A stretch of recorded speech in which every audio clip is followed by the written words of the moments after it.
Hello students. आज lockdown mathematics की class में हम एक्सपोनेंट और पावर्स का जो रेस्ट पार्ट है वो देखेंगे। हमने पिछले वीडियो में एक्सपोनेंट और पावर के कुछ आइडेंटिटीज़ का कॉम्बिनेशन देखा था। तो सबसे पहले हम रिकैप कर लेते हैं उसको कि क्या देखा था हमने।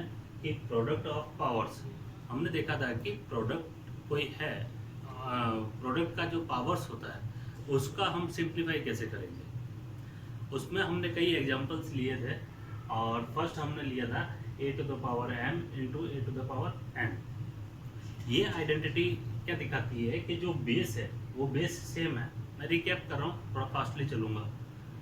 ये बेस जो है वो सेम है, लेकिन इनका पावर क्या है, अलग अलग है। पावर क्या है, अलग अलग है। अब पावर का प्रोडक्ट करना है हमारे को, तो क्या करेंगे। जब बेस सेम है तो बेस को सिंगल टाइम हम लिखेंगे और पावर का क्या करेंगे, ऐड कर देंगे। उसी तरीके से हमने एक दूसरा कॉम्बिनेशन देखा था कि अगर पावर सेम हो या पावर अलग अलग हो और बेस भी अलग अलग हो, तब उस स्थिति में क्या करेंगे। तो जैसे हमने एक एग्जांपल लिया था A to the power m into B to the power m। अब इसमें क्या हुआ कि बेस अलग अलग है और पावर क्या है, सेम है। तो इसको हमने इस तरीके से किया।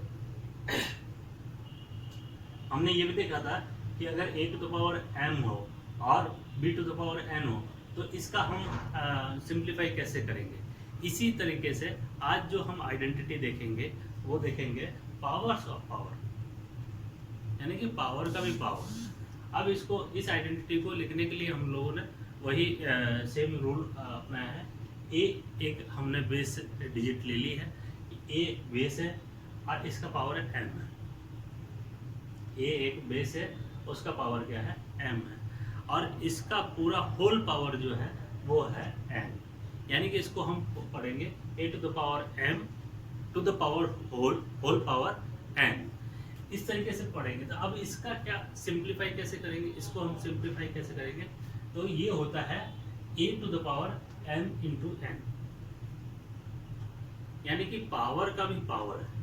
तो हमको क्या करना है, दोनों पावर का मल्टीप्लिकेशन कर देना है। सिंपली क्या करना है, दोनों पावर का मल्टीप्लिकेशन कर देना है। अब इसको एक एग्जांपल के थ्रू, जैसे पिछली बार भी हमने सारे एग्जांपल्स के थ्रू चेक किए थे, वैसे इसको भी हम एक एग्जांपल के थ्रू चेक करते हैं।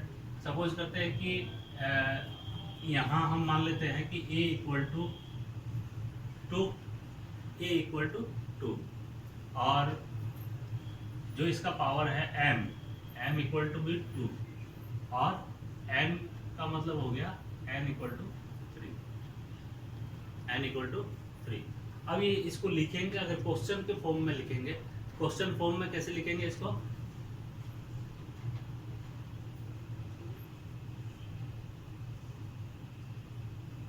अब ये क्वेश्चन के फॉर्म में आ गया कि 2 टू द पावर 2 और इसका होल पावर कितना हो गया, 3 हो गया।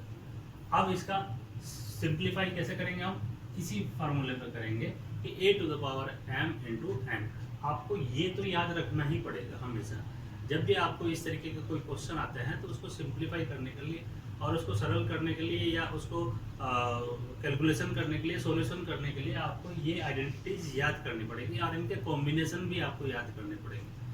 और अब इसका अगर हम करेंगे सॉल्यूशन तो क्या करेंगे कि 2 की जगह 2 लिख देंगे, ये a इक्वल टू 2 है, और m और n को क्या करेंगे, मल्टीप्लाई कर देंगे 2 इंटू 3, यानी कि ये कितना हो जाएगा 2 to the power 6।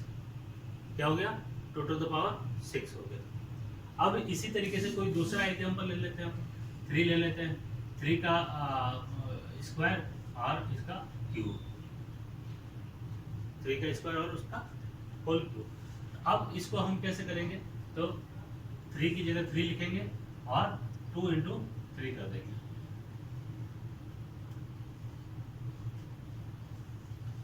3 to the power 6 हो गया। अब ये बेसिकली क्या है कि मैं यहीं तक छोड़ूंगा क्योंकि आगे हमने बता रखा है कि इसको कैसे सिंप्लीफाई करना है।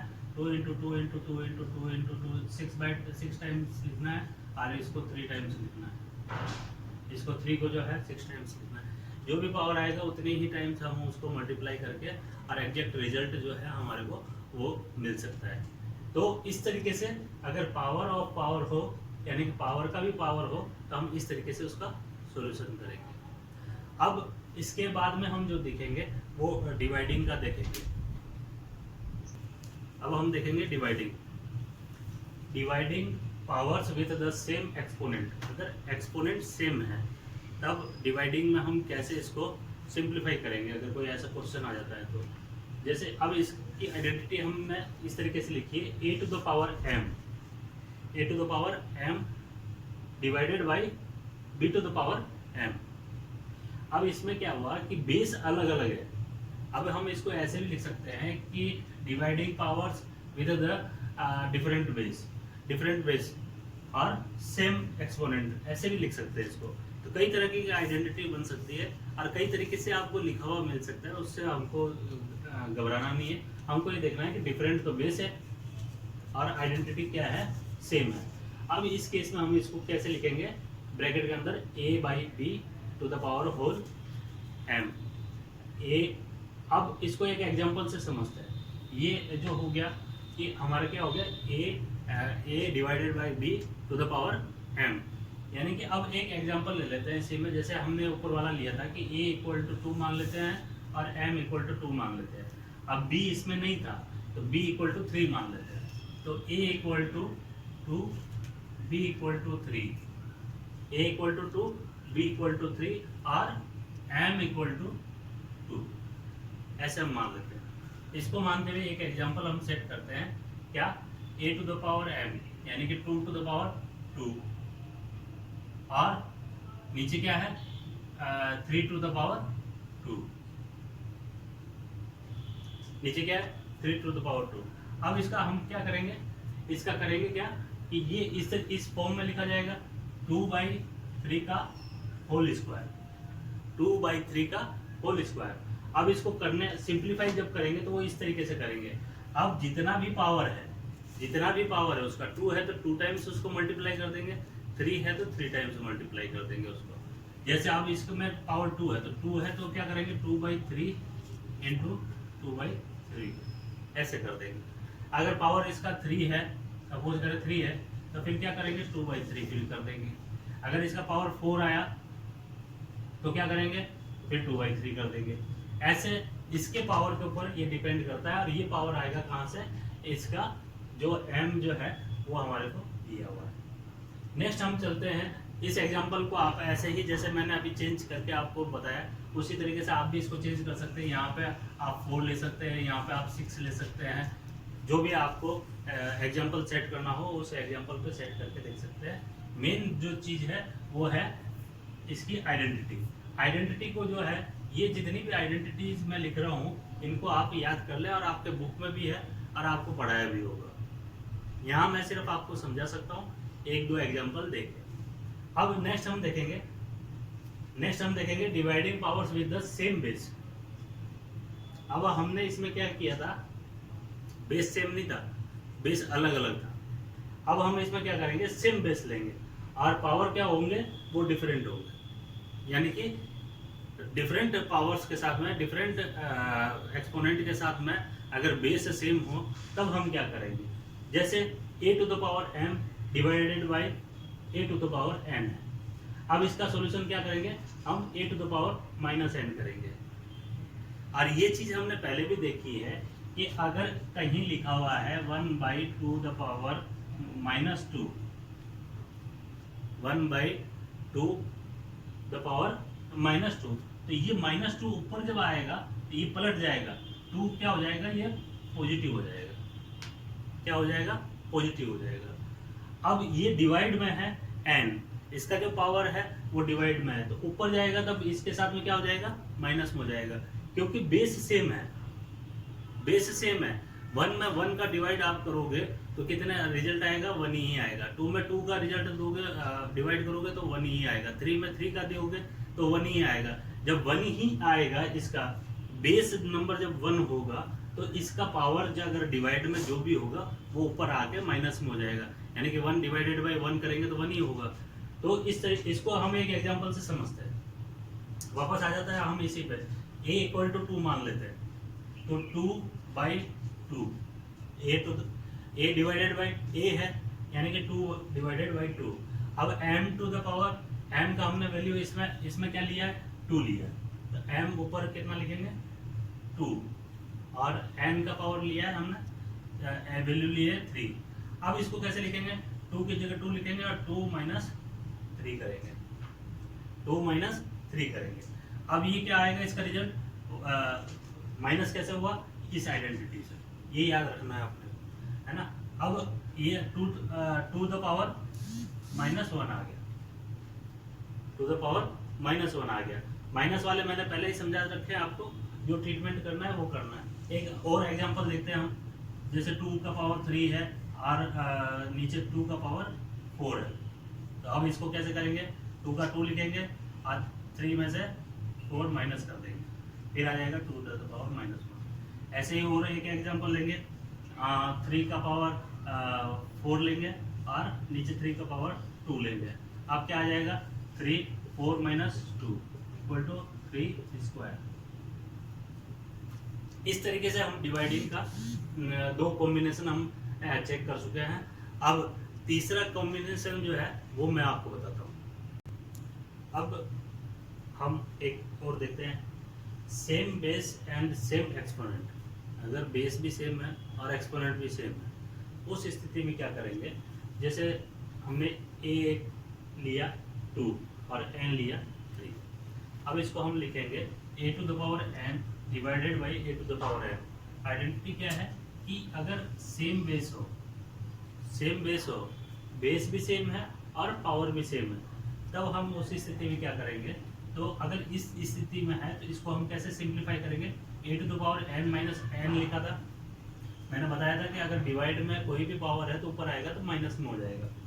a to the power n minus n क्या हो गया, a to the power 0। When you raise a number to a 0 power, you will always get 1, you always get 1। तो जब किसी भी संख्या का पावर अगर 0 होता है तो यू विल गेट नंबर 1, एक आपको मिलेगा, वो संख्या चाहे कोई भी हो। अब इसको एग्जांपल से देखते हैं हम कि हमने माना 2 और इसका पावर था 3 और ये भी है 2 पावर 3। अब इसका सॉल्यूशन जब हम करेंगे तो क्या लिखेंगे, 2 3 minus 3 equal to 2 to the power 0। अब ये 2 नहीं है, अन्ना 0 है, ये क्या होगा 1 हुआ। यानी कि ये आपको याद रखना पड़ेगा कि when you raise a number to a 0 power, you will get always 1, ये आपको मिलेगा ही मिलेगा। इसी तरीके से कुछ और आइडेंटिटीज हैं, उनका हम वो देख सकते हैं, कॉम्बिनेशन देख सकते हैं। a to the power minus n है, अगर लिखा हुआ है तो हम क्या करेंगे, a1 by a to the power n कर देंगे। ये प्लस था, ये माइनस था, ये प्लस हो गया, ये माइनस था, ये प्लस हो गया यहाँ पर। और इसमें हमेशा हमको ये ध्यान रखना पड़ेगा कि जो भी डिजिट है ये 0 नहीं हो सकती है, 0 या 0 के इक्विवेलेंट नहीं हो सकती है, ये हमको हमेशा याद रखना पड़ेगा। और ये जो माइनस वाला है मैं पहले बता चुका हूँ आपको, और डिवाइड का भी हो गया और प्रोडक्ट भी हमने इसका निकाल लिया। अब नेक्स्ट पार्ट में हम जो है मल्टीप्लिकेशन की चर्चा करेंगे। डियर स्टूडेंट्स, आपको ये वाला वीडियो मेरा अच्छा लगा होगा, और इससे पहले भी मैंने जो वीडियो डाले हैं वो आपको अच्छे लगे होंगे और आपने देखे होंगे। आपने सॉल्व करने की कोशिश करते रहें, बराबर आप इसकी प्रैक्टिस करते रहें। प्रैक्टिस ही आपको परफेक्ट बनाएगी मैथमेटिक्स में। मैं बार बार आपको कहता हूँ कि आपको अगर परफेक्ट बनना है तो आपको प्रैक्टिस जारी रखनी पड़ेगी, तो प्रैक्टिस करते रहिए। और जैसे मैं समझाता हूँ, क्योंकि ऑनलाइन मैं आपको वीडियो बना के दे रहा हूँ, इसलिए क्या है कि छोटे वीडियो मैं इसलिए बना रहा हूँ कि आपको देखने में ईजी रहे।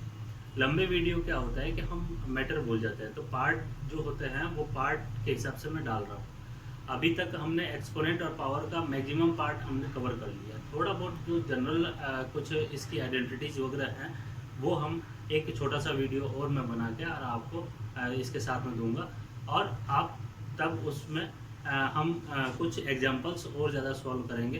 कुछ टिपिकल इक्वेशंस और प्रॉब्लम्स जो है वो मैं आपके साथ में शेयर करूंगा, तो उनको अगर ऐसी कोई टिपिकल आपके पास में क्वेश्चन आता है, वो क्वेश्चन को किस तरीके से हम सॉल्व करेंगे, ये सारी चीज़ें मैं नेक्स्ट वीडियो में आपको बताऊंगा। फिलहाल हमने जो सीखा है इसको एक बार आप रिवाइज जरूर करें। मेरे वीडियोस आप लगातार देखते रहें और लाइक भी करते रहें, और मेरे चैनल को अभी तक अगर आपने सब्सक्राइब नहीं किया है तो सब्सक्राइब भी कर लें। क्यों? क्योंकि मैं नेक्स्ट वीडियो जो आपको देने जा रहा हूँ वो मल्टीप्लिकेशन का होगा। जैसे मैंने अभी कुछ समय पहले भी बोला था आपको, एक मल्टीप्लिकेशन का मैं वीडियो बीच में डालूंगा। वो ऐसी शानदार ट्रिक है कि आप मल्टीप्लिकेशन जो है, बड़े बड़े मल्टीप्लिकेशन जो है वो आसानी से कर लेंगे।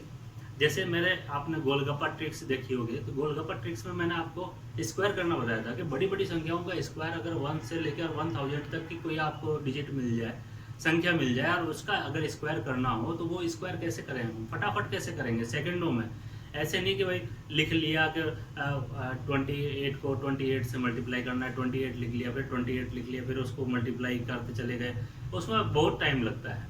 तो जैसे कि मैंने लिखा भी है उसमें कि भाई जो भी कॉम्पिटिटिव एग्जाम की तैयारी कर रहे हैं उनके लिए भी, और आप लोगों के लिए भी जो जिस क्लास में भी हैं, अब स्क्वायर रूट जो है, स्क्वायर और स्क्वायर रूट या क्यूब रूट जो है वो 6-7 से स्टार्ट हो जाता है। तो आप सबके लिए जो है वो फायदेमंद होगा। तो जैसे मैंने गोलगप्पा ट्रिक्स डाली थी, वैसे ही मैं एक मल्टीप्लिकेशन की आपको बहुत आसान सी विधि बताऊंगा, और वो ट्रिक आप जरूर देखना। लेकिन उससे पहले आप मेरे इस वीडियो को लाइक करें, सब्सक्राइब करें और बेल आइकन को दबाना ना भूलें, क्योंकि मेरे जो भी वीडियो डले वो सबसे पहले आप तक पहुंचे। मैं चाहता हूं कि आप सबसे पहले उस वीडियो को देखें, इसलिए उस बेल आइकन को दबाना बहुत जरूरी है। Okay, thank you.